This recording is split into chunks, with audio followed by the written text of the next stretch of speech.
Welcome to the day of celebration, reflection, and empowerment. Today, we gather to celebrate the incredible strength, resilience, and achievements of the women around the world. March 8 marks the International Women's Day, a day dedicated to the incredible women of the past who are the trailblazers who have shaped our history, and also the countless others who fight even today for equal rights and a more inclusive future. The theme for this year's International Women's Day is Embrace Equity. It is important to acknowledge the difference between equality and equity. ನಮಸ್ಕಾರ. ನನ್ನ ಹೆಸರು ನಾಗರತ್ನ, ಸಂಸ್ಥಾಪಕಿ ಆಶ್ರಯ foundation Belagavi. ಆಶ್ರಯ foundation ಕಳೆದ 8 ವರ್ಷಗಳಿಂದ HIV AIDS ಕಾಯಿಲೆಯನ್ನು ನಿಯಂತ್ರಣ ಮಾಡುವುದು, ಅದರ ಜೊತೆಗೆ HIV ಏಡ್ಸ್ ಸೋಂಕಿತ 18 ವರ್ಷದ ಮೇಲ್ಪಟ್ಟಂತಹ ಅನಾಥ HIV ಹುಡುಗಿಯರಿಗೆ ಹಾಗೂ ವಿಧವಾ ಮಹಿಳೆಯರಿಗೆ ಆರೈಕೆ ಮತ್ತು ಬೆಂಬಲ ನೀಡುವಂತ ಒಂದು ಸೇವೆಯನ್ನ ನಾವು ಬೆಳಗಾವಿಯಲ್ಲಿ ನಡೆಸ್ತಾ ಇದ್ದೀವಿ. ಇದರಲ್ಲಿ ಈಗಾಗಲೇ 21 ಹೆಣ್ಮಕ್ಕಳಿಗೆ ನಾವು ವಸತಿ, ಆಹಾರ, ಚಿಕಿತ್ಸೆ, ಶಿಕ್ಷಣ ಮತ್ತು ಜೀವನೋಪಾಯದ ತರಬೇತಿಯನ್ನ ನೀಡಿ ಸ್ವಾವಲಂಬಿಯನ್ನು ಮಾಡಲಿಕ್ಕೆ ಒಂದು ಪ್ರಯತ್ನ ನಾವು ನಮ್ಮ ಒಂದು ತಂಡದ ವತಿಯಿಂದ, ಇದರ ಮುಖ್ಯ ರೂವಾರಿ ಅಂದ್ರೆ ನಮ್ಮ ಬೆಳಗಾವಿಯಲ್ಲಿರುವಂತ ಅಥವಾ ಇಡೀ ಕರ್ನಾಟಕದಲ್ಲಿರುವಂತ ಒಂದು ದಾನಿಗಳ ಸಹಾಯದಿಂದ ಈ ಒಂದು ಕೆಲಸನ ನಾವು ಮಾಡ್ಲಿಕ್ಕೆ ಸಾಧ್ಯ ಆಗ್ಯದ. ಇದರ ಜೊತೆಗೆ ಕಾಲೇಜ್ ಎಂಪ್ಲಾಯ್, ಕಂಪನಿ ಎಂಪ್ಲಾಯ್, ಅದ್ರ ಜೊತೆ ಕಾಲೇಜ್ ಸ್ಟೂಡೆಂಟ್ಸ್ ಇವರೆಲ್ಲರಿಗೂ ಕೂಡ ಏನೈತಿ ಹೆಲ್ತ್ ಇಂಪಾರ್ಟೆಂಟ್ ಏನು, HIV ಏಡ್ಸ್ ಬಗ್ಗೆ ಒಂದು ಬೇಸಿಕ್ ನಾಲೆಜ್ ಆಯಿತು. HIV ಏಡ್ಸ್ ಸೋಂಕಿತರು ಏನಾದರೂ ಅವ್ರ ಜೀವನದಲ್ಲಿ ಕಂಡು ಬಂದ್ರೆ ಅಥವಾ ಸಿಕ್ಕರೆ ಅವ್ರ ಜೊತೆ ಯಾವ ರೀತಿಯಾದಂಥ ಒಂದು ವ್ಯವಹಾರನ ಮಾಡ್ಬೇಕನ್ನುವಂಥದ್ರ ಬಗ್ಗೆ ಏನೈತಿ ಅವ್ರಿಗೆ ಅರಿವು ಮೂಡಿಸುವಂಥ ಕೆಲಸನ ನಾವು ಮಾಡ್ತಾ ಇದ್ವಿ. ಇದ್ರ ಜೊತೆಗೆ ತಿಂಗಳಿಗೆ 50 ರಿಂದ 70 ಜನ ಇಲ್ಲಿ ಆಶ್ರಯ ಫೌಂಡೇಶನ್ಗೆ ಬಂದು ತಮ್ಮ ಒಂದು ಸಮಸ್ಯೆನ ನಮ್ಮ ಹತ್ರ ಹೇಳ್ಕೊಂಡು ಒಂದು ಕೌನ್ಸಿಲಿಂಗ್ ತಗೊಂಡು ಹೋಗುವಂತ ಒಂದು ಪ್ರಯತ್ನನೂ ಕೂಡ ಮಾಡ್ತಾ ಇದ್ದಾರೆ. ಸೊ ಇದರಿಂದ 70 ಜೀವನಕ್ಕೆ ಏನೈತಿ ನಾವು ಮಾರಲ್ ಸಪೋರ್ಟನ್ನ ಕೊಡುವಂತ ಒಂದು ಪ್ರಯತ್ನನ ನಾವು ಮಾಡ್ತಾ ಇದ್ದೀವಿ. ಅದ್ರ ಜೊತೆಗೆ ಹೇಳ್ಬೇಕಂದ್ರೆ ಕಂಪ್ನಿ ಎಂಪ್ಲಾಯ್, ಫಿಮೇಲ್ ಎಂಪ್ಲಾಯ್ ಮತ್ತು ಮೇಲ್ ಎಂಪ್ಲಾಯ್ಗೋಸ್ಕರ ಸರ್ಕಾರದ ವತಿಯಿಂದ ಜಾರಿ ಬಂದಂತಹ ಪಾಶ್ ಆಕ್ಟ್ ಅನ್ನುವಂಥ ಒಂದು ಆಕ್ಟ್ ಕುರಿತು ಅರಿವು ಮೂಡಿಸುವಂತ ಕೆಲಸ ಕೂಡ ನಾವೇನೈತಿ ಆಶ್ರಯ ಫೌಂಡೇಶನ್ ವತಿಯಿಂದ ಬೇರೆ ಒಂದು ಕಂಪ್ನಿ ಎಂಪ್ಲಾಯ್ಗೆ, ಪೊಲೀಸ್ ಡಿಪಾರ್ಟ್ಮೆಂಟ್ಗೆಲ್ಲ ನಾವು ತರಬೇತಿಯನ್ನ ನೀಡ್ತಾ ಇದ್ದೀವಿ. ಅದ್ರ ಜೊತೆಗೆ ರೈಟ್ಸ್ ಲಿಮಿಟೆಡ್ ಅನ್ನುವಂಥ ಕಂಪ್ನಿ ವತಿಯಿಂದ ನಮಗೊಂದು ಪ್ರಾಜೆಕ್ಟ್ ಸಿಕ್ಕದ. ಆ ಪ್ರಾಜೆಕ್ಟ್ ಅಡಿಯಲ್ಲಿ ಪ್ರತಿ ತಾಲೂಕಾದಲ್ಲಿ 50 ರಿಂದ 70 ಜನ HIV ಸೋಂಕಿತ ಮಹಿಳೆಯರು, ಪುರುಷರು ಮತ್ತು ಮಕ್ಕಳನ್ನ ಸೇರಿಸಿ ಬೆಂಬಲ ಗುಂಪು ಸಭೆ ಅಂತ ನಾವು ಕಳೆದ 1.5 ವರ್ಷದಿಂದ ಈ ಪ್ರಾಜೆಕ್ಟ್ ಅನ್ನ ರನ್ ಮಾಡ್ತಾ ಇದ್ದೀವಿ. ಆ ಒಂದು ಸಭೆಗೆ ಬಂದಂತಹ HIV ಸೋಂಕಿತ ಸಮುದಾಯದವರಿಗೆ ಉಚಿತವಾಗಿ ಒಂದು ದವಸ ಧಾನ್ಯಗಳ ವಿತರಣೆ, ಪ್ರೋಟೀನ್ ಪೌಡರ್ ಹಾಗೂ ಮಧ್ಯಾಹ್ನದ ಉಪಹಾರವನ್ನ ವಿತರಿಸಿ ಅವರಿಗೆ ಕಾನೂನು ಸೇವೆಗಳಲ್ಲಿ ಯಾವೆಲ್ಲ ಸೇವೆ ನಮಗೋಸ್ಕರ ಕೂಡ ಇದಾವೆ, HIV ಸೋಂಕಿತರಿಗೋಸ್ಕರ ರೈಟ್ಸ್ ಏನದಾವ ಅನ್ನುವಂಥದ್ರ ಬಗ್ಗೆ ತಿಳುವಳಿಕೆ ಹೇಳೋ ಕಾರ್ಯಕ್ರಮ ಮತ್ತು HIV ಕುರಿತು ಒಂದು ಸರಿಯಾದಂತಹ ಚಿಕಿತ್ಸೆ ಬದ್ಧತೆಯ ಕುರಿತು ಕೂಡ ನಾವು ಅವರಿಗೆ ಮಾಹಿತಿಯನ್ನ ನೀಡ್ತಾ ಇದ್ದೀವಿ. ಮತ್ತು ಅವರಲ್ಲಿ ಏನಾದರೂ ಮಾನಸಿಕ ಖಿನ್ನತೆಗೊಳಗಾಗಿದ್ರೆ ಕೌನ್ಸಿಲಿಂಗ್ ಅನ್ನು ಕೂಡ ಮಾಡಿ ಅವ್ರಿಗೊಂದು ಸಪೋರ್ಟ್ ಮಾಡಿ ಬರ್ತಾ ಇದ್ದೀವಿ. ಇಲ್ಲಿವರೆಗೂ 24 ರಿಂದ 25 ಒಂದು ಬೆಂಬಲ ಗುಂಪು ಸಭೆ ಮಾಡಿದ್ದೀವಿ. 1300 ವರೆಗೆ ಜನರಿಗೆ ನಾವು ಈ ಒಂದು ಸೇವೆಯನ್ನ ಕೊಡ್ಲಿಕ್ಕೆ ಸಾಧ್ಯ ಆಗ್ಯದ. ಅದರ ಜೊತೆಗೆ 12 ಉಚಿತ ಆರೋಗ್ಯ ತಪಾಸಣಾ ಶಿಬಿರಗಳನ್ನ ನಾವು ಆಯೋಜನೆ ಮಾಡಿದ್ವಿ. ಅದರಲ್ಲಿ 3700 ಬೇರೆ ಒಂದು ಹುದ್ದೆಯಲ್ಲಿರ್ಬೋದು ಅಥವಾ ಬೇರೆ ಕೆಲಸ ಮಾಡ್ತಾ ಇರುವಂತ ಜನರಿಗೆ ಶಿಬಿರಗಳನ್ನ ಆಯೋಜನೆ ಮಾಡಿದ್ವಿ. ಉದಾಹರಣೆ ಹೇಳ್ಬೇಕಂದ್ರೆ ನರೇಗಾ ಎಂಪ್ಲಾಯಿಗೋಸ್ಕರ, ಆಮ್ಯಾಗ ಅಗ್ನಿವೀರ್ ಆಸ್ಪಿರೆಂಟ್ಸ್ ಯೋಧ ಆಗುವಂತಹ ಒಂದು ವಿದ್ಯಾರ್ಥಿಗಳಿಗೆ, ಕೋವಿಡ್ನಲ್ಲಿ ತೀರ್ಕೊಂಡಂತಹ ಕುಟುಂಬಸ್ಥರಿಗೆ, ಅದ್ರ ಜೊತೆಗೆ ಹೇಳ್ಬೇಕಂದ್ರೆ ಸಿವಿಲ್ ಡಿಫೆನ್ಸ್, ಪೊಲೀಸ್ ಡಿಪಾರ್ಟ್ಮೆಂಟ್ನಲ್ಲಿ ಕೆಲಸ ಮಾಡ್ತಾ ಇರುವಂತಹ ಒಂದು ಎಂಪ್ಲಾಯಿಗೂ ಕೂಡ ಏನೈತಿ ನಾವು ತರಬೇತಿಯನ್ನ ನೀಡಿ ಅದ್ರ ಜೊತೆಗೆ ಏನೈತಿ ಉಚಿತ ಆರೋಗ್ಯ ತಪಾಸಣೆ ಶಿಬಿರವನ್ನು ಕೂಡ ಆಯೋಜನೆ ಮಾಡಿದ್ದೀವಿ. ಹಿಂಗ್ ಬೇರೆ ಕೆಲಸಗಳನ್ನ ಏನೈತಿ ದಾನಿಗಳ ಸಹಾಯದಿಂದ, ಕಂಪನಿಗಳ ಸಹಾಯದಿಂದ ನಾವೇನೈತಿ ಸೇವೆ ಮಾಡ್ಲಿಕ್ಕೆ ಸಾಧ್ಯ ಆಗಿದೆ ಅಂತ ಹೇಳ್ಬೋದು. ನಾನು 10th ಸ್ಟ್ಯಾಂಡರ್ಡ್ ಇದ್ದೆ, 16 ವರ್ಷ. ಅವಾಗ ಕುಟುಂಬದಲ್ಲಿ ಒಂದು ಆರ್ಥಿಕ ಪರಿಸ್ಥಿತಿ ಸರಿ ಇಲ್ಲದೆ ಇರುವಂತ ಒಂದು ಕಾರಣಕ್ಕೆ 16 ವರ್ಷದಲ್ಲಿ ನನ್ನ ಕನ್ಸರ್ನ್ ಇಲ್ದನ್ನ ಚೈಲ್ಡ್ ಮ್ಯಾರೇಜ್ ಮಾಡಿದ್ರು. ಚೈಲ್ಡ್ ಮ್ಯಾರೇಜ್ ಆಯಿತು, ಏನೋ ಪರಿಸ್ಥಿತಿ ಗಂಭೀರದ ಅಂತ ಅವ್ರ ಒಂದು ಮಾತಿಗೆ ನಾವು ಒಪ್ಕೊಂಡು ಮದುವೆ ಆದೆ. ಮದುವೆಯಾಗಿ 5 ತಿಂಗಳಲ್ಲಿ ನನ್ನ ಯಜಮಾನ್ರಿಗೆ HIV ಏಡ್ಸ್ ಇದೆ ಅಂತ ಗೊತ್ತಾಯ್ತು. ಸೊ ಅದ ಒಂದು ಸಿಚುವೇಶನ್ದಾಗ ನನ್ನ ಟೆಸ್ಟ್ ಮಾಡಿದ್ರು ಕೂಡ ಏನೈತಿ, ಟೆಸ್ಟ್ ಮಾಡಿದ್ರು ರಿಪೋರ್ಟ್ ಕೊಡಲಿಲ್ಲ. ಆ ರಿಪೋರ್ಟನ್ನ ನನ್ನ ಕೈಯಲ್ಲಿ ಕೊಟ್ಟು ನೀವು ನಿಮ್ಮ ಫ್ಯಾಮಿಲಿ ಡಾಕ್ಟರ್ಗೆ ಹೋಗಿ ಭೇಟಿಯಾಗ್ರಿ, ರಿಪೋರ್ಟ್ದಾಗ ಏನದ ಅಂತ ಹೇಳ್ತಾರೆ ಅಂತ ಹೇಳಿದ್ರು. ಯಾವಾಗ ನಾನು ನಮ್ಮ ಫ್ಯಾಮಿಲಿ ಡಾಕ್ಟರ್ ಹತ್ರ ಹೋಗಿ ರಿಪೋರ್ಟ್ ತೋರಿಸಿದಾಗ ಅವ್ರು ಹೇಳಿದ್ರು ನಿನ್ನ ಹತ್ರ ಇನ್ನು 3 ತಿಂಗಳ ಲೈಫ್ ಸ್ಪ್ಯಾನ್ ಅದ, ನೀ ಹೆಚ್ಚಿಗೆ ದಿನ ಬದುಕೋದಿಲ್ಲ, ಯಾಕಂದ್ರೆ ಒಂದು ಏಡ್ಸ್ ಅನ್ನೋಂಥ ಭಯಾನಕ ರೋಗ ನಿಮ್ಮ ಶರೀರದಲ್ಲಿ ಅದ. ಸೊ ದಯವಿಟ್ಟು ಇಲ್ಲೂ ಕೊಡಬೇಡ್ರಿ, ನೀವು ಹೋಗ್ರಿ, ನಿಮ್ಮ ಲೈಫ್ದು ಏನದ 3 ತಿಂಗಳು ನೀವು ಲೀಡ್ ಮಾಡ್ರಿ, ಹೆಂಗೆ ಮಾಡ್ತೀರಿ ಮಾಡ್ರಿ ಅಂತ ಹೇಳಿ ಕಳಿಸ್ಬಿಟ್ರು. ಸೊ ಯಾವಾಗ ಒಂದು ಡಾಕ್ಟ್ರಿಗೆ ನಾವು ದೇವ್ರ ಅಂತ ಕನ್ಸಿಡರ್ ಮಾಡಿರ್ತೀವಿ, ಸೆಕೆಂಡ್ ದೇವ್ರಂತ, ಬಟ್ ಅವ್ರನ್ನ ಈ ರೀತಿಯಾದಂಥ ಫೀಡ್ಬ್ಯಾಕ್ ಕೊಟ್ಟಾಗ ಲಿಟ್ರಲಿ ಹೇಳ್ತೀನಿ, ನನ್ನ ಜೀವನದಾಗ ಏನೈತಿ, ನಾನು ಏನೆಲ್ಲ ಕನಸು ಕಟ್ಕೊಂಡಿನಿ, ಅವ್ರ ಒಂದು ಫೀಡ್ಬ್ಯಾಕ್ನಿಂದ ಸುಮಾರು ನನ್ನ ಮನಸ್ಸಿಗೆ ನೋವಾಗಿತ್ತು. ಅದ್ರ ಜೊತೆಗೆ ಹೇಳ್ಬೇಕಂದ್ರೆ ನಾ ಸೋಲ್ಜರ್ ಆಗಬೇಕು, ನನ್ನ ಜೀವನದಾಗ ಏನೆಲ್ಲ ಡ್ರೀಮ್ ಕಟ್ಕೊಂಡಿನೆಲ್ಲ ಇನ್ನು 3 ತಿಂಗಳದಾಗಂತೂ ಯಾವುದು ಫುಲ್ಫಿಲ್ ಮಾಡ್ಕೊಳಕ್ಕಾಗೋದಿಲ್ಲ. ಆ್ಯಸ್ ಅ ವುಮನ್ ಆಗಿ ಪ್ರತಿಯೊಬ್ಬರಿಗೂ ಪ್ರತಿಯೊಂದೂ ಲೈಫ್ದಾಗ ಎಂಜಾಯ್ ಮಾಡಬೇಕು, ಡ್ರೀಮ್ಗಳನ್ನ ರೀಚ್ ಮಾಡಬೇಕು. ಹಾಂ, ತವ್ರ ಮನೆಯಲ್ಲಿ ಗಂಭೀರ ಪರಿಸ್ಥಿತಿ ಇದ್ರು, ಗಂಡನ ಮನೆಯಾಗಾದ್ರೂ ಸಪೋರ್ಟ್ ಮಾಡ್ತೇನಂತ ಮದುವೆ ಮಾಡ್ಕೊಂಡಿದ್ರು. ಅಲ್ಲಾದ್ರೂ ಸರಿ ಹೋಗಿ ನಾನು ನನ್ನ ಡ್ರೀಮ್ನ ರೀಚ್ ಮಾಡ್ಬೋದಂತ ಒಂದು ವಿಚಾರ ಇಟ್ಕೊಂಡಾಗ ಅಚಾನಕ್ ಆಗಿ ನಮ್ಮ ಲೈಫ್ದು ಶಾರ್ಟ್ ಟೈಮ್ ಅದ ಅಂತ ಗೊತ್ತಾದಾಗ ಅದರಷ್ಟು ವರ್ಸ್ಟ್ ಡೇಸ್ ನನ್ನ ಜೀವನದಾಗ ಯಾವಾಗ ಹೋಗ್ಲಿಲ್ಲ. ಅವಾಗ ಮಿನಿಮಮ್ 3 ಇಂದ 5 ವರ್ಷ ಒಂದು ರೂಮ್ದಾಗ ಕೂಡೋದು ಅಳೋದು ಬಿಟ್ಟು ಬೇರೆ ಯಾವುದೂ ವಿಚಾರಗಳು ನಮ್ಮ ಮನಸ್ಸಾಗ ಬರಲಿಲ್ಲ. ಯಾಕಂದ್ರೆ ಡಾಕ್ಟರ್ ಹೇಳಿದಾರಂದ್ರೆ ನಾವು ಸಾಯ್ತೀವಂತ. ಸೊ ಯಾವಾಗ 5 ವರ್ಷ ಆದರೂ ನಾವು ಇನ್ನೂ ಜೀವಂತಿದ್ದು ಸಾಯ್ಲಿಲ್ಲ, ಅಥವಾ ನಾನು ಪ್ರೆಗ್ನೆಂಟ್ ಇದ್ದೆ, ಆ ಟೈಮ್ದಾಗ ನನ್ನ ಲೈಫ್ದಾಗ ಒಬ್ಬರು ಡಾಕ್ಟರ್ ಬಂದರು. ಅವ್ರು ಹೇಳಿದ್ರು HIV AIDS ಅನ್ನೋ ಕಾಯಿಲೆ ಬಂದ ತಕ್ಷಣ ಎಲ್ಲರೂ ಸಾಯ್ತಾರೋ ಅಥವಾ ಎಲ್ಲರೂ ಬದುಕ್ತಾರಂತಲ್ಲ, ಬಟ್ ಯಾವಾಗ ನಿಮ್ಮ ಜೀವನ ಶೈಲಿನ ಸರಿಯಾಗಿ ಇಟ್ಕೊಂಡು ಜೀವನ ತೆಗಿತಿರಲ್ಲ, ಆವಾಗ ಏನೈತಿ ನೀವು ಬದುಕೋದು ಅಥವಾ ಸಾಯೋದನ್ನು ಡಿಸೈಡ್ ಆಗ್ತದ ಅಂತ ಅವ್ರು ಹೇಳಿದ್ರು. ಹಂಗಾರ ನಾ ಹೆಂಗೆ ಬದುಕಬೇಕು, ನಾನು ಹೆಚ್ಚಿಗೆ ದಿನ ಬದುಕಬೇಕು, ನನ್ನ ಹೊಟ್ಟೆಲಿರುವಂಥ ಮಗುನ ನಾನು ಉಳಿಸ್ಕೋಬೇಕಂತ ಡಾಕ್ಟರ್ ಹತ್ರ ಕೇಳಿದಾಗ ಒಂದು ಫುಡ್ ಡಯಟ್ ಬಗ್ಗೆ ಹೇಳಿದ್ರು, ಲೈಫ್ ಸ್ಟೈಲ್ ಹೆಂಗೆ ಇಟ್ಕೋಬೇಕು, ಯಾವ ರೀತಿಯಾದಂಥ ಸಕಾರಾತ್ಮಕ ವಿಚಾರಗಳನ್ನ ಇಟ್ಕೊಂಡು ನಾವು ಜೀವನವನ್ನು ಡೇ ರುಟೀನ್ ಲೈಫ್ದಾಗ ಏನೈತಿ ಅಳವಡಿಸ್ಕೋಬೇಕು ಅನ್ನೋಂಥದ್ದು ಪ್ರತಿಯೊಂದು ಅವ್ರ ಸಜೆಷನ್ ಹೇಳಿರೋ ಪ್ರಕಾರ ನಾನು ಪಾಲನೆ ಮಾಡ್ಕೊಂಡು ಬಂದೆ. ಪಾಲನೆ ಮಾಡ್ಕೊಂಡು ಬಂದ ನಂತರ 9 ತಿಂಗಳ ಏನು ಡೆಲಿವರಿ ಟೈಮ್ ಬಂತು, ಅವಾಗ ಅವ್ರು ಹೇಳಿದ್ರು HIV AIDS ಇದ್ದವ್ರು ಹೊರಗಡೆ ಡೆಲಿವರಿ ಮಾಡ್ಕೋದಿಲ್ಲ, ನೀವು ಸಿವಿಲ್ ಹಾಸ್ಪಿಟಲ್ಗೆ ಹೋಗೋಣ ಡಾಕ್ಟರ್ ಸಜೆಷನ್ ಕೊಟ್ಟಿದ್ರು. ಯಾವಾಗ ಅವ್ರು ಸಜೆಷನ್ ಕೊಟ್ಟರು ಅಲ್ಲಿ ಹೋದಾಗ ನಾನು ಹೇಳಬೇಕಾಯ್ತು, ನನಗೆ ಈ ಕಾಯಿಲೆ ಬಂದದ, ನನಗೇನು ನೋವದಲ್ಲ, ಅದು ಬೇರೆ ಯಾರಿಗೂ ಬರಬಾರ್ದಂತ ಅದ್ರ ಬಗ್ಗೆ ನಾನು ಡಾಕ್ಟರ್ಸಿಗೆ ನರ್ಸಿಗೆ ಹೇಳಬೇಕು. ಯಾಕಂದ್ರೆ ಬ್ಲಡ್ ಕನೆಕ್ಟಿವಿಟಿ ಇರ್ತದ ಡೆಲಿವರಿ ಟೈಮ್ದಾಗ ಅನ್ನೋ ಒಂದು ಕಾರಣಕ್ಕೆ. ಯಾವಾಗ ಅವರಿಗೆ ನಾನು ಲೇಬರ್ ರೂಮ್ದಾಗ ಒಯ್ತಾ ಹೇಳಿದೆ ನನಗೆ ಹಿಂಗೆ ಕಾಯಿಲೆ ಅದ, ಸೊ ದಯವಿಟ್ಟು ನೀವು ಗ್ಲೋಸ್ ಆಯಿತು ಅಥವಾ ಎಪ್ರಾನ್ ಏನೇನು ಹಾಕೊಂಡು ನಿಮ್ಮ ಪ್ರಿಕಾಷನರಿ ನೀವು ತಗೋಬೇಕು ದಯವಿಟ್ಟು ತಗೋ ಅಂದಾಗ ಪಾಪ ಅವರು ಏನು ಥಿಂಕ್ ಮಾಡ್ರೋ ಗೊತ್ತಿಲ್ಲ. ಸೊ ನನ್ನ ಲೇಬರ್ ರೂಮಿಗೆ ಒಯ್ಯೋದ್ಬಿಟ್ಟು ಸೆಪ್ಟಿಕ್ ರೂಮ್ದಾಗ ಒಯ್ದು 3 ದಿನ ಅಲ್ಲಿ ಒಳಗೆ ಹಾಕಿದವ್ರು ಯಾರೋ ಒಬ್ಬರು ಬಂದು ನಾನು ಡೆಲಿವರಿ ಮಾಡ್ಕೊಳ್ಳಿಲ್ಲ.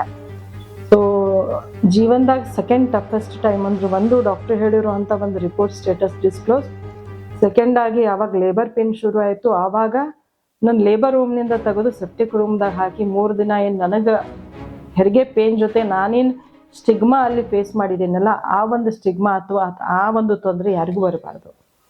ಸೊ 3 ದಿನ ಆದ ನಂತರ ಸ್ವತಃ ನನಗೆ ಕೌನ್ಸಿಲಿಂಗ್ ಮಾಡಿರೋ ಡಾಕ್ಟ್ರನ್ನ ಬಂದು ಡೆಲಿವರಿ ಮಾಡಿಕೊಂಡು ನನ್ನ ಮಗುನ ನನ್ನ ಕೈಯಾಗ ಕೊಟ್ಟರು. ಸೊ ಅವಾಗ ಖುಷಿ ಆಯಿತು. ಹಾಂ, ಎಷ್ಟೋ ತಾಯಿಗೆ ಹೆರಿಗೆ ಪೇನ್ ಅಂದಾಗ ಒಂದು ರೀತಿ ಪುನರ್ಜನ್ಮ ಇದ್ದಂಗೆ. ಸೊ ಆ ಪೇನ್ ಸಹನ್ ಮಾಡ್ಕೊಂಡ ನಂತರ ಯಾವಾಗ ಮಗು ಹುಟ್ಟಿತಲ್ಲ ಭಾಳ ಖುಷಿ ಆದೆ. ಬಟ್ ಡಾಕ್ಟರ್ ಏನು ಹೇಳಿದ್ರಂದ್ರೆ ಈ ಖುಷಿ ಪಡೋ ಅವಶ್ಯಕತೆ ಇಲ್ಲ, ಯಾಕಂದ್ರೆ ಮಗುಗೆ HIV ಕಾಯಿಲೆ ಐತೆ ಅಥವಾ ಇಲ್ಲ ಅಂತ ತಿಳಿಬೇಕಾರೆ ಇನ್ನೂ 18 ತಿಂಗಳು ಬೇಕಂತ ಹೇಳಿದರು. ಡಿಲಿವರಿಗಿಂತ ಮುಂಚೆ ನಾನು ತಗೋಬೇಕಾಗಿರೋ ಮೆಡಿಸಿನ್ ತೊಗೊಂಡೆ, ಡೆಲಿವರಿ ಆದ ನಂತರ ಮಗು ಪ್ರೊಫಿಲಾಕ್ಸಿಸ್ ಕೊಟ್ನಿ, ಅದ್ರ ಜೊತೆ ಎದೆ ಹಾಲು ಕುಡ್ಸಾಕಿಲ್ಲ. ಎಷ್ಟೋ ಆರ್ಥಿಕ ಪರಿಸ್ಥಿತಿ ಸರಿ ಇಲ್ಲದೆ ಇದ್ರೂ ಮತ್ತು ಎದೆ ಹಾಲು ಇದ್ರೂ ಕುಡಿಸೋ ಸಿಚುವೇಶನ್ ಇರಾಕಿಲ್ಲ, ಯಾಕಂದ್ರೆ ಎದೆ ಹಾಲಿನಲ್ಲೂ ವೈರಸ್ ಇರ್ತದಂತ ಡಾಕ್ಟರ್ ಹೇಳಿದ್ರು. ಮೇಲಿನ ಹಾಲು ಹಾಕಬೇಕಾದಾಗ ಸ್ವಲ್ಪ ಮಟ್ಟಿಗೆ ಮಗುಗೆ ಇನ್ಫೆಕ್ಷನ್ಸ್ ಬರ್ತಿತ್ತು, ಸಂಡಾಸ್ ಆಯಿತು, ಉಲ್ಟಿ ಹತ್ತಿದಾಗ ಎಷ್ಟು ನೆಗೆಟಿವ್ ಥಾಟ್ಸ್ ಬರ್ತಿತ್ತು ಅಂದ್ರೆ ನನಗಿರೋ ಕಾಯಿಲೆ ಆ ಮಗುಗೂ ಬಂದಿರ್ಬೋದು, ಅದಕ್ಕಾಗಿ ಈ ರೀತಿಯಾದಂಥ ಸಿಂಟಮ್ಸ್ ಬರತ್ತದ ಅಂತ. ಆ ಸಿಚುವೇಶನ್ ನೋಡಿ ಡಾಕ್ಟರ್ ಹತ್ರ ಕನ್ಸಲ್ಟ್ ಮಾಡಿದಾಗ ಅವ್ರಂದ್ರು ಮೇಲಿನ ಹಾಲು ಹಾಕ್ತಾ ಈ ಎಲ್ಲ ಇನ್ಫೆಕ್ಷನ್ ಬರ್ತದ, ದಯವಿಟ್ಟು ಏನೈತಿ 18 ಮಂತ್ಸ್ ತನಕ ಪೇಷನ್ಸ್ ಏನೈತಿ ನೀವು ವೇಟ್ ಮಾಡ್ರಿ ಅಂತ. ಯಾವಾಗ ನಾವು 18 ಮಂತ್ಸ್ ಆದ ನಂತರ ಚೆಕ್ ಮಾಡಿಸಿದ್ವಿ ಅವಾಗ ಗಾಡ್ ಗ್ರೇಸ್ ಮಗುಗೆ HIV ಇಲ್ಲ ಅಂತ ಗೊತ್ತಾಯ್ತು. ಅದೇ ದಿನ ನನ್ನ ಲೈಫ್ದು ಟರ್ನಿಂಗ್ ಪಾಯಿಂಟ್. ಜೀವನದಾಗ ಎಷ್ಟೋ ಅಬ್ಸ್ಟಾಕಲ್ಸ್ ನಾವು ಬದುಕಲಿಕ್ಕೆ ಬಂದಾಗ ಯಾವುದಾದ್ರೂ ಒಂದು ಹೋಪ್ ಏನು ಕಂಡು ಬರ್ತದಲ್ಲ ಅದ್ರ ಕಡೆ ನಾವು ಬೆನ್ನು ಹತ್ತಬೇಕು. ನೆಗೆಟಿವಿಟಿ ಕಡೆ ಬೆನ್ನು ಹತ್ರ ಯಾವುದೂ ಕೂಡ ನಮ್ಮ ಡ್ರೀಮ್ ಫುಲ್ಫಿಲ್ ಮಾಡೋಕ್ಕಾಗೋದಿಲ್ಲ. ಪ್ರತಿಯೊಂದು ಹೆಣ್ಮಗಳಿಗಾಗಲಿ ಗಂಡು ಮಕ್ಕಳಿಗಾಗಲಿ ಪ್ರತಿಯೊಬ್ಬರು ಜೀವನದಾಗ ಕಷ್ಟ ಬರ್ತದೆ. ಬಟ್ ಕಷ್ಟ ಬಂದಾಗ ಏನೈತಿ, ಕಷ್ಟದ ಬಗ್ಗೆ ಏನಾನ ಥಿಂಕ್ ಮಾಡಿ ಅದ್ರ ಹಿಂದೆ ಬೆನ್ನು ಹತ್ತಕ್ಕಿತ್ತನು ಆ ಕಷ್ಟಕ್ಕೆ ಸೊಲ್ಯೂಷನ್ ಏನೈತನೋ ಅಂತದ್ರ ಬಗ್ಗೆ ನಾವು ಬೆನ್ನು ಹತ್ತಿ ಹುಡುಕ್ಲಿಕ್ಕೆ ಹೋದು ಪ್ರಯತ್ನ ಮಾಡಿದ್ವಿ ಅಂದ್ರೆ ಆಟೋಮೆಟಿಕ್ ಆಗಿ ಏನೈತಿ ಒಂದು ಸೊಲ್ಯೂಷನ್ ಸಿಗ್ಬೋದು ಅಥವಾ ಸಕ್ಸಸ್ ಸಿಗ್ಬೋದು ಅಂತ ನಾನು ಹೇಳ್ಬೋದು. ಇವತ್ತು ನಾನು ಇಲ್ಲಿ ಕೂತಿದ್ದೀನಂದ್ರೆ ಆ ಎಲ್ಲ ಒಂದು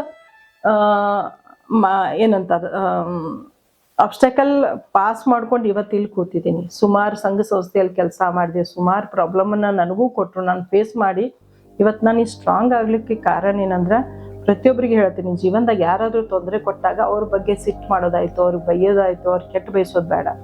ಯಾರೆಲ್ಲ ನಮ್ಮ ಜೀವನದಾಗ ತೊಂದರೆ ಕೊಟ್ಟಿರ್ತಾರಲ್ಲ, ದೇ ಆರ್ ಲೈಕ್ ಅವರ್ ಗುರುಸ್ ಅಂತ ನಾನು ಸ್ವೀಕಾರ ಮಾಡ್ತೀನಿ. ಯಾರು ನಂಗೆ ಬೇರೆ ಸಂಸ್ಥೆಯಲ್ಲಿದ್ದಾಗ ತೊಂದರೆ ಕೊಟ್ಟರು, ಅಲ್ಲಿಂದ ಹೊರಗೆ ಬರಬೇಕಾಯ್ತು. ಅಲ್ಲಿಂದ ಹೊರಗೆ ಬಂದಾಗ ಮಾತ್ರ ನಾ ಇವತ್ತು ಇಲ್ಲಿ ಒಂದು ಇಂಡಿಪೆಂಡೆಂಟ್ ಆಗಿ ಸಂಸ್ಥೆ ಕಟ್ಕೊಂಡು ಇಷ್ಟು ಕೆಲಸ ಮಾಡಕ್ಕೆ ಸಾಧ್ಯ ಆಗಿದೆ. ಸೊ ಜೀವನದಾಗ ಯಾರ ಕಷ್ಟ ಕೊಟ್ಟರು ಅವ್ರು ನಮ್ಮ ಜೀವನ ಬದಲಾವಣೆ ಮಾಡ್ಲಿಕ್ಕೆ ಬಂದಿರುವಂಥ ಒಂದು ಏಕೈಕ ವ್ಯಕ್ತಿ ಅಂತ ತಿಳ್ಕೊಂಡು ನಾವು ಮೂವ್ ಆನ್ ಆಗಬೇಕು.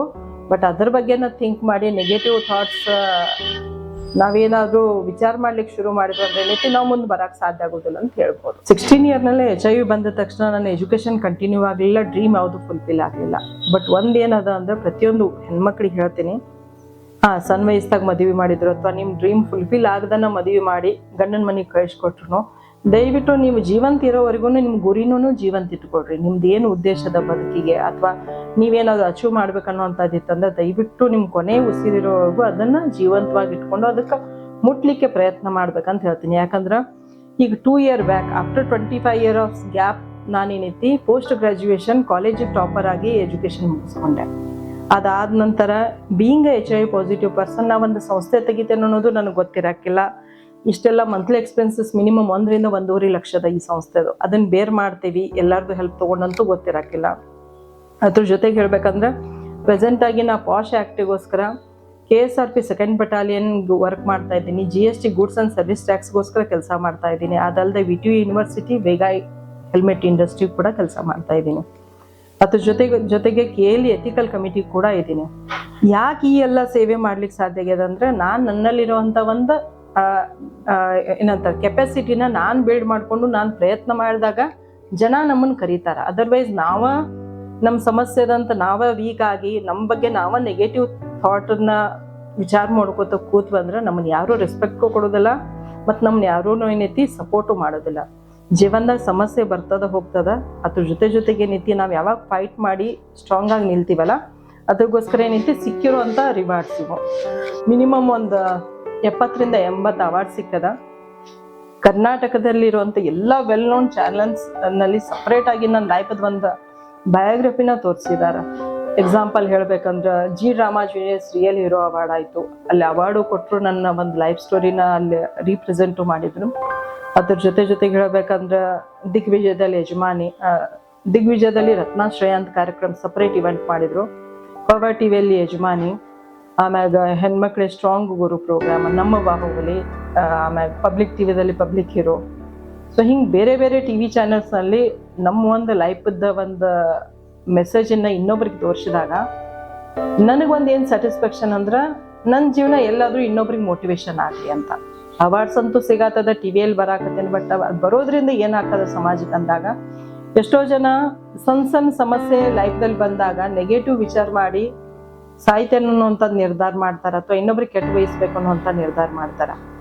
ಆಲ್ರೆಡಿ ನಮ್ಮ ಜೀವನದಾಗ ಕೆಟ್ಟಾದಾಗ ನಾವು ಇನ್ನೊಬ್ರಿಗೆ ಕೆಟ್ಟ ಮಾಡೋದ್ರಾಗ ಏನು ಅದಕ್ಕೆ ಪಾಯಿಂಟ್ ಆಫ್ ವ್ಯೂ ಸರಿ ಇರೋದಿಲ್ಲ ಅಂತ ನಂದು ಒಂದು ಯಾವಾಗ ಒಪಿನಿಯನ್ ಆಯಿತು.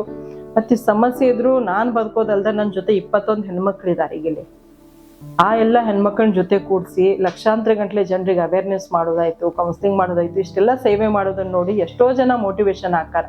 ಲಾಸ್ಟ್ ಟೈಮ್ ಒಂದು ಜೋಸ್ ಟಾಕ್ನಲ್ಲಿ ಇಂಟರ್ವ್ಯೂ ಕೊಟ್ಟಾಗ ನಮ್ಮ ಇಂಟರ್ವ್ಯೂ ಶುರುವಾಗಿತ್ತು, ಅದೇ ಟೈಮ್ದಾಗ ಒಂದು ತಾಯಿ ಮಗು ಸುಸೈಡ್ ಮಾಡ್ಲಿಕ್ಕೆ ಹೋಗಿದ್ರು because of they are HIV positive ಅಂತ. ಯಾವಾಗ ನನ್ನ ವಿಡಿಯೋನ ಅಲ್ಲಿ ನೋಡಿದಾಗ ಫ್ರಾಕ್ಷನ್ ಆಫ್ ಸೆಕೆಂಡ್ ಆ ಒಂದು ವಿಡಿಯೋನಿಂದ ಆ ತಾಯಿ ಮಗುನ ಜೀವ ಉಳಿತಂತೆಗೆ ಅವರ ಫೋನ್ ಹಚ್ಚಿ ಫೀಡ್ಬ್ಯಾಕ್ ಹೇಳಿದ್ರು. ಇಂಥ ಸಾವಿರಾರು ಎಕ್ಸಾಂಪಲ್ಸ್ ನನಗೆ ಫೋನ್ ಮುಖಾಂತರ ಮೆಸೇಜ್ ಮುಖಾಂತರ ಬರ್ತದ.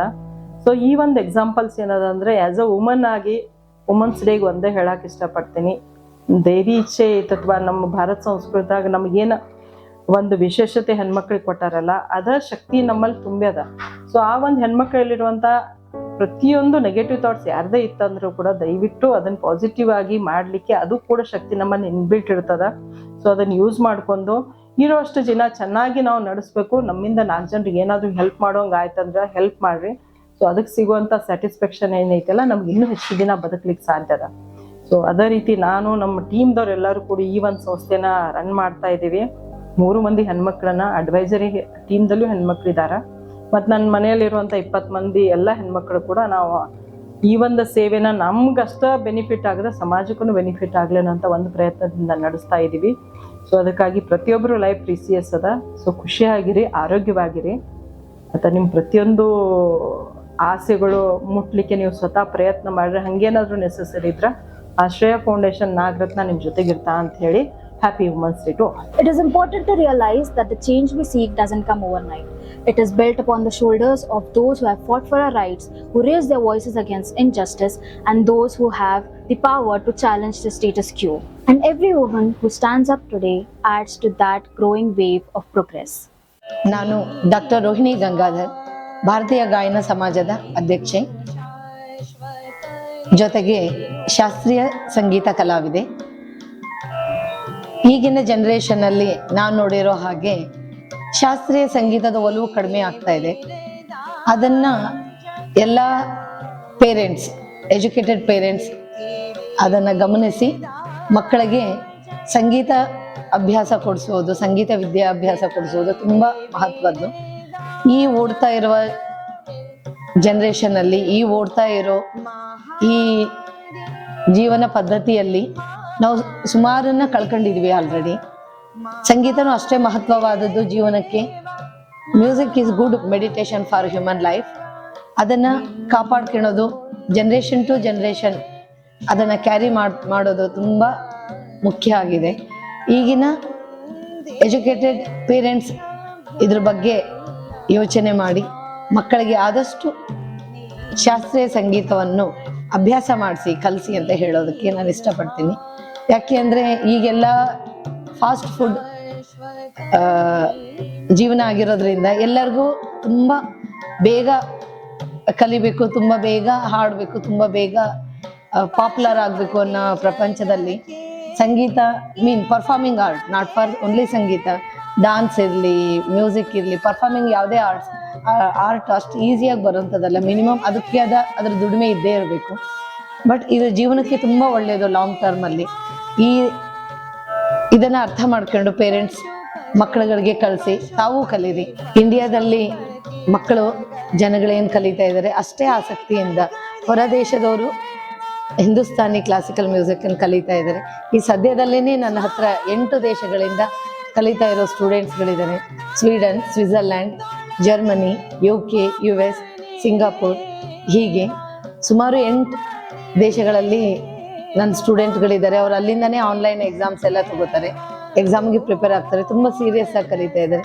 ಈಗ ನಮ್ಮ ದೇಶದ ಜನಗಳು, ಮಕ್ಕಳು ನಮ್ಮ ಸಂಗೀತವನ್ನು ಅಷ್ಟೇ ಆಸಕ್ತಿಯಿಂದ ಕಲಿಬೇಕು ಅನ್ನೋದು ನನ್ನ ಕೋರಿಕೆ ಎಲ್ಲ ಜನಗಳಲ್ಲಿ. ನನ್ನ ಜೀವನದಲ್ಲಿ ಒಂದು ಒಳ್ಳೆ ಸದಾವಕಾಶ ಸಿಕ್ಕಿತ್ತು ಅಂದರೆ ನಾನು ಗಂಗೂಬಾಯಿ ಹಾನ್ಗಲ್ ಅಮ್ಮ ಅವ್ರ ಜೊತೆಗೆ ಸಮಯವನ್ನು ಕಳೆಯೋಕ್ಕೆ ಇಷ್ಟಪಡ್ತಾ ಇದ್ದೆ. ದೇವರು ಅದಕ್ಕೆ ಅವಕಾಶ ಮಾಡಿಕೊಟ್ಟಿಲ್ಲ. ಬಟ್ ಎಲ್ಲ ಕಲಾವಿದರು, ಪರ್ವೀನ್ ಸುಲ್ತಾನ್ ಮೇಡಮೇ ಇರಲಿ, ಎಲ್ಲರೂ ತಾಯಿ ಸ್ವರೂಪದವರು, ಗುರು ಸ್ವರೂಪದವರು. ಅವ್ರ ಜೊತೆಗೆ ನನ್ನ ಸಮಯವನ್ನು ಕಳೆಯೋಕ್ಕೆ ನಾನು ತುಂಬ ಇಷ್ಟಪಡ್ತೀನಿ. ಸಂಗೀತನ ಜನ್ರೇಷನ್ ಟು ಜನ್ರೇಷನ್ ನಾವು ಕ್ಯಾರಿ ಮಾಡೋಣ. ಇದೆಲ್ಲದರ ಜೊತೆಗೆ ವಿಶ್ವ ಮಹಿಳಾ ದಿನಾಚರಣೆಯ ಶುಭಾಶಯಗಳು ತಮ್ಮೆಲ್ಲರಿಗೂ. Namaskara. I am Dr. Archana Uppin, consultant rheumatologist, Sandhivata Tadnya, Uppin Multispeciality Hospital and Arthritis Center, Belgavi. At the outset, I would like to thank each and every woman out there a very happy Women's Day. There shouldn't be a special day to celebrate womanhood. I feel each and every day we need to celebrate as Women's Day. Each and every woman I come across in my day-to-day life, being a doctor, whether it's my patients or it's my mother or mother-in-law or my daughters, they inspire me in so many ways. So I don't have a particular role model. I have many role models in my life. Each one of them teach me different things in a different way. What I would like to highlight is, being a woman, it's very difficult to have a balance between career and your family life. Each and every woman, whether it's my mom, my mother-in-law, or my 2 beautiful daughters, or be it my friends, or be it my patients, they inspire me in a different way. Each one of them have their own struggle. As a new mom, I did face many challenges in the early part of my career, which made me take some tough decisions in my life. But I have no regrets about it. It's difficult for a woman to balance between her family life and a career life. She can excel in both the fields provided she gets good support both at family as well as at her workforce. As a doctor, I would like to request all the women out there, prioritize yourself. Don't neglect your health. Eat healthy, stay healthy, exercise regularly, reduce the amount of stress, sleep well. If you can delegate your work to someone, do it, but prioritize your health. Don't forget, fit, healthy, and happy moms make fit, healthy, and happy homes. Thank you. Theme for this year's International Women's Day is Embrace Equity. It is important to acknowledge the difference between equality and equity. Because true equality doesn't mean giving the same to everyone. It means providing the aspects that contribute to a person's growth, especially the women who need special support in order for them to succeed regardless of their background and thrive in their respective spheres. As a woman in the society, I have faced many challenges, and even my mother is one of the women who has been faced many challenges, and even she has been encouraged, motivated, and she is the inspiring woman to me and also a role model to me. Because of her today I have got everything in the society. Even she supported for me education, but the challenge when I faced is when the death of my father. She stood, she supported us, she provided us education. Because of her today I am as a principal here. She is the role model to me, and also like her woman, she is one of the popular woman in the society, as I can say. Because of her, so many people also will be motivated, encouraged by seeing her. So these women, not only her, many women are there who are suffering many issues or the problems in the society, but still they are overthrowing it and they are taking it as a challenge, and they are coming to face the challenges, and they are giving one of the best in their life. Happy Women's Day to each and every woman who are facing the challenges. Hello, myself Shiba Srinivas Nagalla, Principal of Little Scholars Academy, Belagavi. I wish all the women out there a happy Women's Day. To begin with, I would like to thank all the men of my life who supported me right from my birth. That's my father who stood by me, my brothers who were always the pillar of strength for me, and my husband who has still been a great support in all my ventures. I think the men have a great role to play in the upliftment of a woman, because if the man thinks that his daughter or his sister or his wife is efficient and can achieve anything, and their support can make us reach the goal which we have never even dreamt about. And I'm fortunate and thankful to God for blessing me with wonderful men in my life. When it comes to challenges faced by me, I was initially working as a nursery teacher, and gradually I started a school of my own. And in this process, I faced a lot of challenges where the men of this community challenged me, saying that they would close down my school in 6 months. But the support of the men behind me, my husband and my brothers, helped me to push myself out from that difficult time. And today, the remaining is history. So I think if a woman thinks that she wants to achieve something and she gets the support from her family, I think we can reach the greatest heights. Thank you. So I wish all the women there to believe in themselves and to achieve their dreams. Thank you so much. ಎಲ್ರಿಗೂ ನಮಸ್ಕಾರ. ನಾನು ಶ್ರೀಮತಿ ಆಶಾ S M ಕನ್ಮರಡಿ. ನನ್ನಿಂದ ನಿಮ್ಮೆಲ್ಲರಿಗೂ ಅಂತಾರಾಷ್ಟ್ರೀಯ ಮಹಿಳಾ ದಿನಾಚರಣೆಯ ಹಾರ್ದಿಕ ಶುಭಾಶಯಗಳು.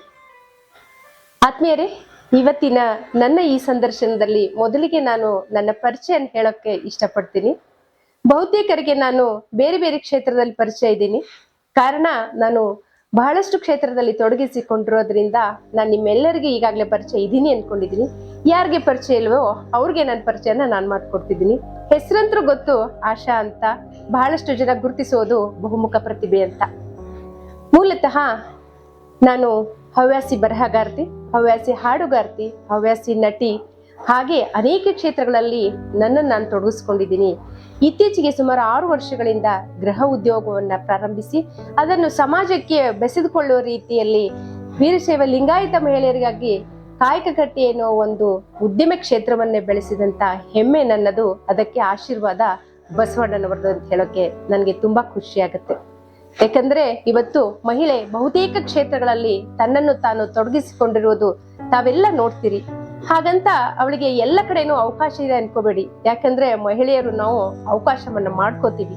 ಅವಕಾಶವನ್ನ ಮಾಡ್ಕೊಂಡು ನಮ್ಮ ಹೆಜ್ಜೆ ಗುರುತುಗಳನ್ನ, ನಮ್ಮ ಛಾಪನ್ನ ನಾವು ಮೂಡಿಸೋಕೆ ಸತತವಾಗಿ ಬರೀ ಪ್ರಯತ್ನ ಅಲ್ಲ ರೀ, ಹೋರಾಟ ಮಾಡ್ತೀವಿ.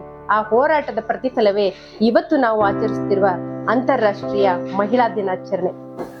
ಸಾಹಿತ್ಯ ಕ್ಷೇತ್ರದಲ್ಲಿ ನನ್ನಂತ ತೊಡಗಿಸ್ಕೊಂಡಿರೋ ಉದ್ದೇಶ ಏನ್ ಅನ್ಕೊಂಡಿದ್ದೀರಾ? ಬರವಣಿಗೆ ನನ್ನ ಹವ್ಯಾಸ ಆಗಿರೋ ಕಾರಣ ಗೊತ್ತಾ? ಯಾಕಂದ್ರೆ ಹೆಣ್ಮಕ್ಳಿಗೆ ಬಹಳಷ್ಟು ವಿಷಯಗಳನ್ನ ಹೇಳ್ಕೊಳಕ್ಕಾಗಲ್ಲ, ಕೇಳೋರು ಇರೋದಿಲ್ಲ. ಅಂಥ ಸಮಯದಲ್ಲಿ ಬಹಳಷ್ಟು ಜನ ಸಂಗೀತನ ಆರಿಸ್ಕೋತಾರೆ, ಸಾಹಿತ್ಯವನ್ನ ಆರಿಸ್ಕೋತಾರೆ. ಅಂಥ ಕ್ಷೇತ್ರದಲ್ಲಿ ನಾನು ಕೂಡ ಸಾಹಿತ್ಯವನ್ನ ಆರಿಸ್ಕೊಂಡು ನನ್ನ ಮನದಾಳದ ಭಾವನೆಗಳನ್ನ, ಹಾಗೂ ನನ್ಗೇನಾದ್ರೂ ಯಾರಿಗಾದ್ರೂ ಹೇಳ್ಬೇಕಿತ್ತು, ಸಮಾಜಕ್ಕೆ ಏನಾದ್ರೂ ಸಂದೇಶ ಕೊಡ್ಬೇಕಾಗಿತ್ತು, ನನ್ನತನದ ಬಗ್ಗೆ ನನ್ನ ಛಾಪನ್ನು ಮೂಡಿಸುವಂತ ಹೇಳಿಕೆಗಳು ಕೊಡ್ಬೇಕಾಗಿತ್ತು ಅನ್ನೋದಕ್ಕೆ ನಾನು ಸಾಹಿತ್ಯವನ್ನ ಆರಿಸ್ಕೊಂಡೆ. ಸುಮಾರು 20 ವರ್ಷಗಳಿಂದ ಸಾಹಿತ್ಯ ಕ್ಷೇತ್ರದಲ್ಲಿ ನಾನು ಕಾರ್ಯನಿರ್ವಹಿಸ್ತಿದ್ದೀನಿ. 7 ಕೃತಿಗಳು ನಾನು ಈಗಾಗಲೇ ಪ್ರಕಟಪಡಿಸಿದ್ದೀನಿ. ಹಾಗಂತ ಇದು ನನ್ನ ದೊಡ್ಡಸ್ಕಿ ಅಂತ ಹೇಳ್ತಾ ಇದ್ದಿಲ್ಲ. ಯಾಕಂದ್ರೆ ನನ್ನ ಭಾವನೆಗೆ, ನನ್ನ ಬರಹಕ್ಕೆ ನೀವೆಲ್ಲ ಸ್ಪಂದಿಸಿರೋದ್ರಿಂದ ಈ ಎಲ್ಲ ಕೃತಿಗಳು ಇವತ್ತು ಪ್ರಕಟಗೊಂಡು ನಿಮ್ ಕೈ ಸೇರ್ತಾ ಇದ್ವಿ. ಎಲ್ರು ಪ್ರಾರಂಭ ಮಾಡುವ ಹಾಗೆ ಕವನ ಸಂಕಲನದಿಂದ ಪ್ರಾರಂಭ ಮಾಡಿ ಗದ್ಯ, ಪದ್ಯ, ನಾಟಕ, ಕಥೆ, ಚುಟುಕು, ಹೀಗೆ ಸಾಹಿತ್ಯದ ವಿವಿಧ ಪ್ರಕಾರಗಳಲ್ಲಿ ನನ್ನ ಬರಹಗಳನ್ನ ಮುಂದುವರಿಸಿಕೊಂಡು ಬಂದು ಅನೇಕ ವಾಟ್ಸಪ್ ಗ್ರೂಪ್ಗಳನ್ನು ಕೂಡ ನಾನು ಸಾಹಿತ್ಯ ಬೆಳವಣಿಗೆಗಾಗಿ ನಡೆಸ್ಕೊಂಡು ಬರ್ತಾ ಇದ್ದೀನಿ. ಇದರ ಹಿಂದಿನ ಇನ್ನೊಂದು ಉದ್ದೇಶ ಅಂದ್ರೆ, ನನಗಿರುವ ನನ್ನ ಕನ್ನಡ ಭಾಷೆ, ಮಾತೃಭಾಷೆ ಪ್ರೀತಿ ನನ್ನನ್ನ ಈ ಎಲ್ಲ ಕಾರ್ಯಗಳಲ್ಲಿ ತೊಡಗಿಕೊಳ್ಳುವಂತೆ ನಿರಂತರವಾಗಿ ಪ್ರೇರೇಪಿಸ್ತಾ ಇರುತ್ತೆ. ನೀವೆಲ್ಲ ಅನ್ಬೋದು, ಇಂಥ ಎಲ್ಲ ಕೆಲಸಗಳಲ್ಲಿ ತೊಡ್ಕೊಂಡ ಹೆಣ್ಮಕ್ಳಿಗೆ ಎಲ್ರಿಗೂ ಟೈಮ್ ಇರುತ್ತೆ ಅಂತ. ಹೆಣ್ಮಕ್ಳಿಗೆ ನಿಜವಾಗ್ಲೂ ಸಮಯದ ಕೊರತೆ ಇರುತ್ತೆ.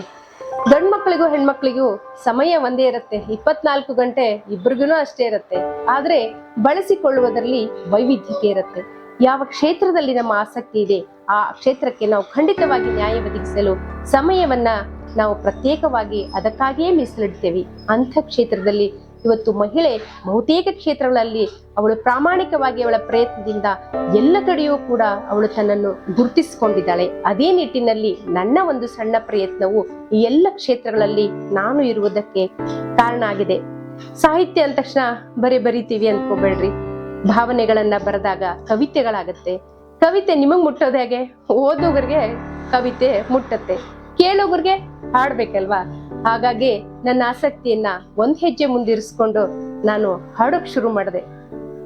ಹಂಗಂದ್ರೆ ನೀವು ಶಾಸ್ತ್ರೀಯವಾಗಿ ಸಂಗೀತ ಕಲ್ತಿದ್ದೀರಾ ಅನ್ಕೊಂಡ್ರೆ ನಿಜವಾಗ್ಲೂ ಇಲ್ಲ ರೀ. ಹಾಡು ನನ್ನ ಹವ್ಯಾಸ. ಹೇಗಿರೋದ್ರಿಂದ ಎಂದೆಂದೋ ಕೇಳಿದ ರಾಗಗಳು ನನ್ನ ಮನಸ್ಸಿನಲ್ಲಿ ನಾಟ್ಕೊಂಡ್ ಬಿಟ್ಟಿರುತ್ತೆ.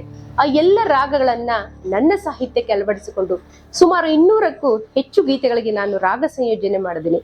ಹಾಗಂತ ನನ್ನ ಪರಿಚಯ ನಿಮ್ಗೆ ಇದ್ದೇ ಇರ್ಬೇಕು. ಯಾಕಂತೀರಾ? ಒಂದು ಹಾಡು 4 ವರ್ಷದ ಕೆಳಗೆ ಬಹಳ ಜನಪ್ರಿಯವಾಯ್ತು, ವಿದೇಶಗಳಲ್ಲೂ ಕೂಡ ಹರಿದಾಡಿ ಬಂತು. ಪ್ರತ್ಯೇಕ ಯಾರ್ಯಾರು ವಾಟ್ಸಪ್ ಬಳಸ್ತಾರೋ ಎಲ್ರಿಗೂ ನನ್ನ ಪರಿಚಯ ಇರುತ್ತೆ. ಯಾಕಂದ್ರೆ ನನ್ನ ಮುಖ ಪರಿಚಯ ಅವ್ರಿಗಿರುತ್ತೆ. ಯಾಕಂದ್ರೆ ನನ್ನ ಹಾಡು ಅವ್ರು ಕೇಳಿರ್ತಾರೆ, ನನ್ನ ಹೆಸರು ಪರಿಚಯ ಬಹಳ ಜನಕ್ಕೆ ಇರಲ್ಲ. ಯಾಕಂದ್ರೆ 4 ವರ್ಷದ ಕೆಳಗೆ ಒಂದು ಗೀತೆ ನಾನು ಅತಿ ಪ್ರಸಿದ್ಧಿಯನ್ನ ತಂದುಕೊಡ್ತು. ಜನಪದ ಶೈಲಿ ಹಿಟ್ಟಿಗೆ ನೀರ ಹಾಕೇನಿ ಅನ್ನೋ ಗೀತೆಯನ್ನ ಬಹಳಷ್ಟು ಜನ ಕೇಳಿದಿರಿ. ಅದು ನನಗೆ ಬಹಳ ಹೆಮ್ಮೆ ತಂದ್ಕೊಡ್ತು. ಯಾಕಂದ್ರೆ ಸಂಗೀತಕ್ಕೆ ಅಂಥ ಶಕ್ತಿ ಇದೆ. ಕುರುಡನು ನೋಡ್ಬೋದು, ಕಿವುಡನು ಕೇಳ್ಬೋದು, ಅಂಥ ಶಕ್ತಿ ಸಂಗೀತಕ್ಕಿದೆ. ಯಾಕಂದ್ರೆ ಅದೊಂದು ದೈವಿ ಶಕ್ತಿ.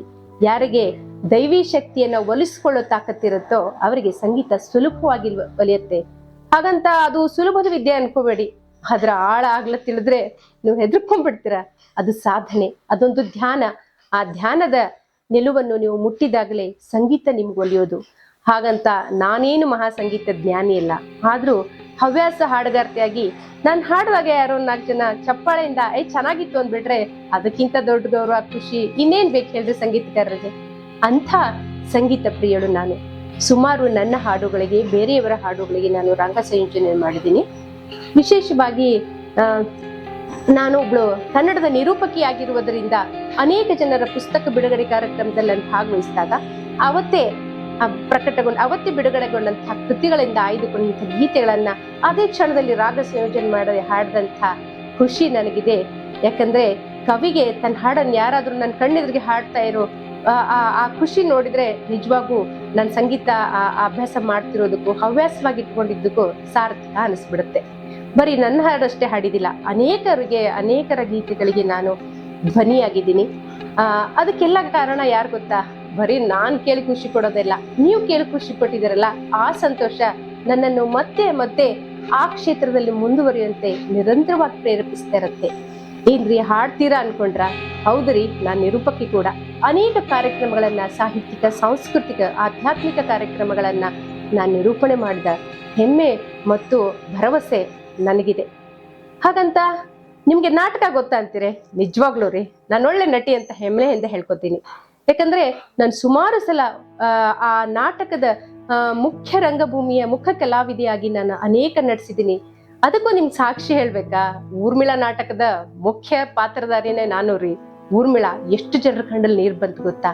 ಅದನ್ನ ನಾಟಕ ನೋಡ್ತಾ ಇದ್ರೆ ಕೆಲವರಂತೂ ಬಂದ್ರು, ಊರ್ಮಿಳಾ ಯಾರಂತ ನಾವು ಜಾಸ್ತಿ ಓದಿರ್ಲಿಲ್ಲ, ನಿನ್ನ ನಟನೆಯಿಂದ ಊರ್ಮಿಳಾ ಗೊತ್ತಾದ್ಲು ಬಿಡಮ್ಮ ಅಂತ ಹೇಳಿದಾಗ ನಾ ಖುಷಿ ಏನಿದೆಯಲ್ಲ, ಅದು ನನಗೆ ತುಂಬಾ ಹೆಮ್ಮೆ ಕೊಟ್ಟಂತಹದ್ದು ವಿಷಯ. ಆಮೇಲೆ ಅನೇಕ ನಾಟಕಗಳಲ್ಲಿ ಶಿವ ಪಾರ್ವತಿಯರ ಜೋಡಿ ಸ್ಪರ್ಧೆ ಇದ್ದಾಗ ಪಾರ್ವತಿಯ ರೋಲ್ದಲ್ಲಿ ನಾನು ಮಾಡಿದಾಗ ಶಿವನು ನನ್ನೊಂದಿಗೆ ಗೆದ್ದುಕೊಂಡಂತ ಹೆಮ್ಮೆ ಅಂತ ಶಿವ ಹೇಳಿದ್ದು ಇನ್ನೂ ನನ್ನ ನೆನಪಿನಲ್ಲಿ ಅಚ್ಚಳಿದೆ ಉಳಿದೆ. ಇವೆಲ್ಲವೂ ಕೂಡ ಹವ್ಯಾಸಗಳೇ. ಯಾಕಂದ್ರು ಒಬ್ಬ ಗೃಹಿಣಿಯಾಗಿ ನಾನು ಇವನ್ನ ಹವ್ಯಾಸವಾಗಿ ಬಳಸಬಹುದೇ ಹೊರತಾಗಿ ವೃತ್ತಿಯಾಗಿ ತೆಗೆದುಕೊಳ್ಳಲಾಗೋದಿಲ್ಲ. ಯಾಕಂದ್ರೆ ನಿರಂತರವಾಗಿ ಆ ಕ್ಷೇತ್ರದಲ್ಲಿ ನಾವು ದುಡಿತಾನೆ ಇರಬೇಕಾಗತ್ತೆ. ಇಷ್ಟೆಲ್ಲ ಮಾಡಿದೀರಾ, ಹಾಗಂತ ಏನೋ ನೀವೊಂದು ಸಣ್ಣ ಕೈಗಾರಿಕೆ ಪ್ರಾರಂಭ ಮಾಡಿದಿರ ಅಂತ ಕೇಳಿದ್ರಲ್ಲ ನೀವು ಮೊನ್ನೆ. ನಿಜ ರೀ, ನಿಜವಾಗ್ಲು ನಾನು ಒಂದು ಸಣ್ಣ ಕೈಗಾರಿಕೆ ಪ್ರಾರಂಭ ಮಾಡಿದೆ. ಅದಕ್ಕೆ ಯಾಕ್ರಿ, ನಿಮ್ಗೇನು ದುಡ್ಡಿನ ಅವಶ್ಯಕತೆ ಇತ್ತಾ ಅಂತ ನೀವು ಕೇಳ್ಬಹುದು.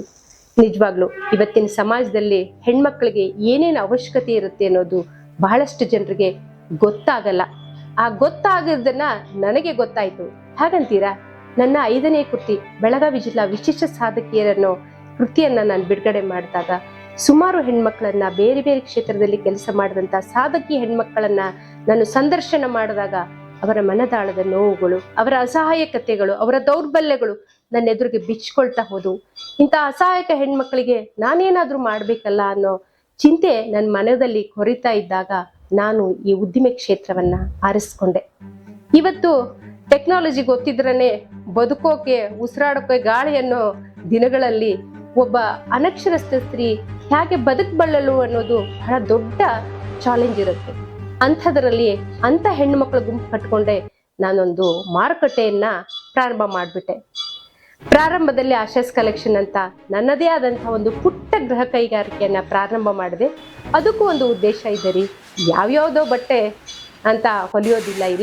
ಇಲ್ಲಿ ತಯಾರಾಗುವ ಎಲ್ಲ ಬಟ್ಟೆಗಳು ಕೂಡ ನಮ್ಮ ಭಾರತೀಯ ಸಂಸ್ಕೃತಿಯನ್ನ ಪ್ರತಿನಿಧಿಸುವಂತಹ ಬಟ್ಟೆಗಳು ಹಾಗೂ ಹಳೆ ಕಾಲದ ಸಾಂಪ್ರದಾಯಿಕ ಉಡುಗೆಗಳನ್ನ, ತೊಡುಗೆಗಳನ್ನ ಮಾತ್ರ ಇಲ್ಲಿ ನಾವು ತಯಾರಿಸ್ತೀವಿ. ಒಂದು ಸಂಸ್ಕೃತಿಯ ನಶಿಸಿ ಹೋಗಬಾರ್ದು, ಅದು ನಮ್ಮ ಮುಂದಿನ ಪೀಳಿಗೆಗೂ ಮುಂದುವರೆದುಕೊಂಡು ಹೋಗ್ಬೇಕು. ಆ ಬಟ್ಟೆಗಳ ಮಹತ್ವ ಆ ಮಕ್ಕಳಿಗೂ ಕೂಡ ಗೊತ್ತಾಗಬೇಕು ಅನ್ನೋ ಉದ್ದೇಶದಿಂದ ನಾನು ಈ ಕೈಗಾರಿಕೆಯನ್ನ ಪ್ರಾರಂಭ ಮಾಡಿದೆ. ಸುಮಾರು 6 ವರ್ಷಗಳಿಂದ ನನ್ನ ವೈಯಕ್ತಿಕ ಗೃಹ ಕೈಗಾರಿಕೆಯನ್ನು ಪ್ರಾರಂಭಿಸುವುದರೊಂದಿಗೆ ಇತ್ತೀಚೆಗೆ 3 ವರ್ಷದ ಕೆಳಗೆ ವೀರಶೈವ ಲಿಂಗಾಯತ ನಮ್ಮ ಸಮಾಜದ ಮಹಿಳೆಯರಿಗಾಗಿ ನಾನು ಬಸವಾದಿ ಶರಣರ ಕಾಯಕ ತತ್ವದ ಆಧಾರದ ಮೇಲೆ ಕಾಯಕ ಕಟ್ಟೆ ಅನ್ನೋ ಒಂದು ಮಾರುಕಟ್ಟೆಯನ್ನ ನಾನು ಪ್ರಾರಂಭ ಮಾಡಿದೆ. ಬಹಳ ಖುಷಿ ಆಯ್ತು.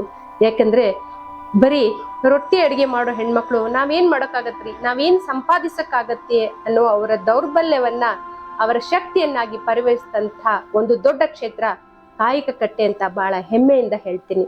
ಇವತ್ತು ಸುಮಾರು 40 ಜನ ನಮ್ಮ ಸಮಾಜದ ಮಹಿಳೆಯರು ತಮ್ಮ ಬದುಕನ್ನ ಕಟ್ಟಿಕೊಂಡಿದ್ದಾರೆ. ವಿದೇಶಗಳಿಗೂ ಕೂಡ ಅವರು ಮಾಡುವಂತಹ ಕೌಶಲ್ಯಾಧಾರಿತ ವಸ್ತುಗಳು ಹೊರಗಡೆ ಹೋಗ್ತಾ ಇದ್ದಾವೆ ಅಂದ್ರೆ ನಮ್ಮ ಮಹಿಳೆಯರಿಗಿರುವಂತಹ ಶಕ್ತಿ ಏನು ಅಂತ ನಿಮ್ಗೆ ಗೊತ್ತಾಗ್ಬೋದು. ಯಾವ ಹೆಣ್ಮಗಳು ಅವಳೇನ್ ಬಿಡು ರೊಟ್ಟೆ ಮಾಡ್ತಾಳೆ ಅನ್ನೋ ಅಸಡ್ಡೆ ತೋರಿದಂಥವ್ರು ಇವತ್ತು ಒಂದು ಸಂಕ್ರಮಣದ ಸಮಯಕ್ಕೆ 10,000 ರೊಟ್ಟಿಗಳನ್ನ ಮಾಡಿ ಮಾರುವಷ್ಟು ಉದ್ಯಮ ಕ್ಷೇತ್ರದಲ್ಲಿ ತಮ್ಮನ್ನು ತಾವು ತೊಡಗಿಸಿಕೊಂಡಿರುವುದು ಹೆಮ್ಮೆ. ಯಾಕಂತೀರಾ?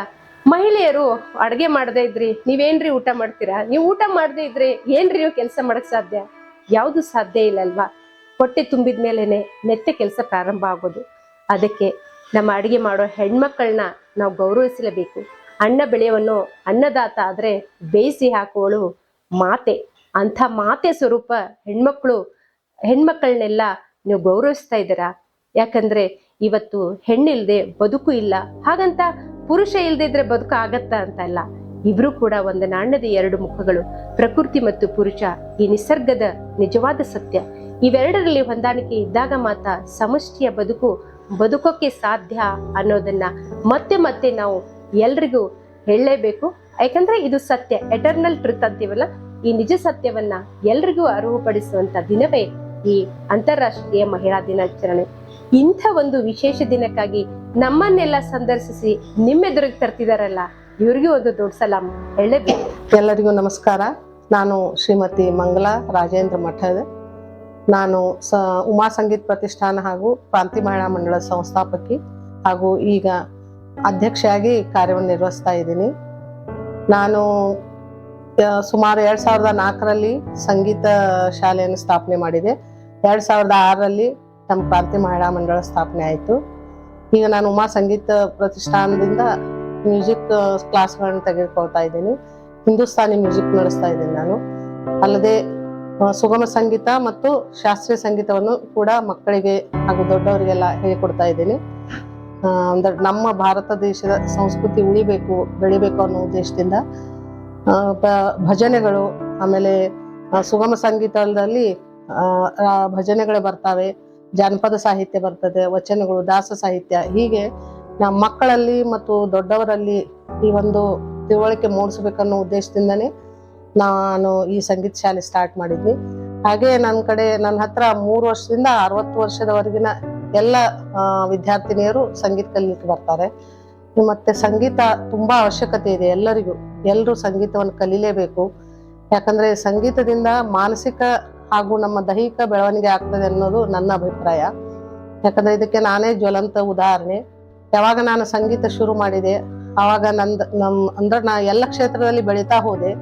ಇದೊಂದು ನಮ್ಗ ಇನ್ಸ್ಪಿರೇಷನ್ ಅಂತ ಹೇಳ್ಬೋದು. ಸಂಗೀತದಿಂದ ಮಾನಸಿಕ ಮತ್ತು ದೈಹಿಕ ಒಂದು ಬೆಳವಣಿಗೆಯನ್ನ ನಮ್ಮ ಹೆಣ್ಮಕ್ಳು ಪಡಿಬಹುದು. ಇದಕ್ಕೆ ನಮ್ಮ ಸಂಗೀತ ಕ್ಲಾಸಿಗೆ ಸಾಕಷ್ಟು ಜನ ಮಹಿಳೆಯರು ಬರ್ತಾರ. ಅವರು ಬಹಳಷ್ಟು ಜನ ಡಿಪ್ರೆಷನ್ಗೆ ಹೋಗಿರ್ತಾರೆ, ಮೆನೋಪಾಸ್ ಇರ್ತದೆ. ಈ ತರ ಎಲ್ಲ ನನ್ನ ಕಡೆ ಸಾಕಷ್ಟು ಜನ ವಿದ್ಯಾರ್ಥಿನಿಯರು ಕ್ಯೂರ್ ಆಗ್ಯಾರ ಅಂತ ನಾ ಹೇಳ ಬಯಸ್ತೇನೆ. ಯಾಕಂದ್ರೆ ಒಬ್ರು ಬರ್ತಾ ಇದ್ರು ನನ್ನ ಹತ್ರ, ಬಹಳ ಡಿಪ್ರೆಷನ್ಗೆ ಹೋಗಿದ್ರು. ಆದ್ರೆ ಸಂಗೀತಕ್ಕೆ ಬರೋದ್ರಿಂದ ಅವರು ಎಲ್ಲರೂ 4 ಜನ ಹೆಣ್ಮಕ್ಳು ಸೇರ್ತೀವಿ.